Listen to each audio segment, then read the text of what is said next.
State of emergency has been declared in St. Louis County. Now, the announcement came as hundreds of protesters surrounded a federal courthouse in downtown St. Louis.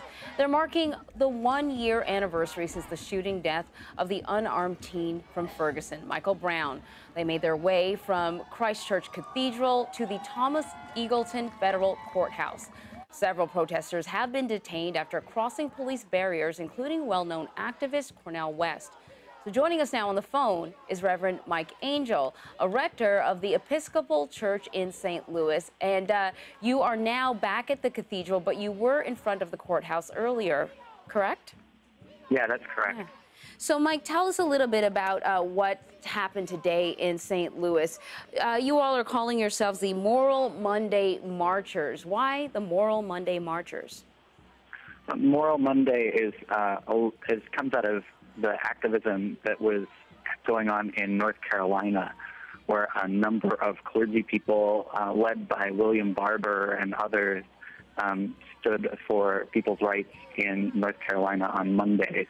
And so we wanted to bring that same message here to St. Louis, that we believe we have a moral imperative to stand with the people of Ferguson and to demand justice. Some of the video that we're watching shows what happened in front of the courthouse not too long ago. I think we're showing actually some of the pictures that you took. Maybe you could explain what happened. It seemed like there was a barrier with the majority of demonstrators on one side, but a small group jumped over the barrier to sit in front of the courthouse doors?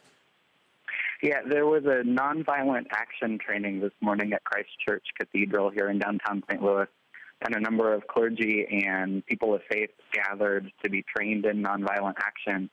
And a group decided that they wanted to act nonviolently and to resist. And so they crossed the barrier that was set up at the courthouse once we got there, and were arrested. We saw Cornel West being taken away as well. Did he have any words for the group during this demonstration? Yeah, he talked about, at the beginning, he was with the clergy, and he's a man who's, I read his books when I was in seminary. There are a lot of us who have. He's been an active voice of people of faith for racial justice for a long time. So he really, I think, inspired a lot of folks to take a stand today. So what else is planned for the group? Is there anything else planned for today or tomorrow? Well, there's a group that continued to go down to Keener Plaza. A lot of us took a shelter when there's a big rainstorm happening right now. But a lot of clergy are planning to be present tonight in Ferguson as well, with the unrest that continues there. So I'm wondering, what is the overall point for you? What do you hope the message is that is received by authorities in St. Louis, but also beyond the country? What do you hope the message is that you're sending out? Yeah, well, there's a list of demands from the Ferguson Action Coalition, and I would encourage people to take a look at those. But overall, I think that the message is that the clergy and people of faith stand asking for justice. You know, the chants were centered around Department of Justice, do your job. And I think that that's what we all want and hope and pray will happen, that people in Ferguson and the people around this country know that people of faith stand with them when they ask for justice.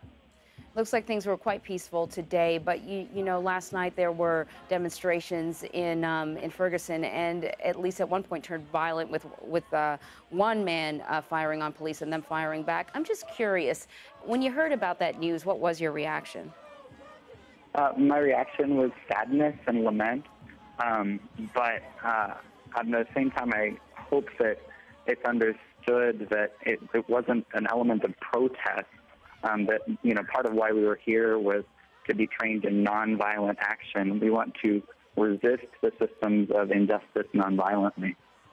All right, Reverend Mike Angell in downtown St. Louis, thank you so much for joining us. Thank you. And I'd say one last thing is that nonviolent resistance, you also have to ask the police what will happen tonight when you ask about what's going to happen in the future.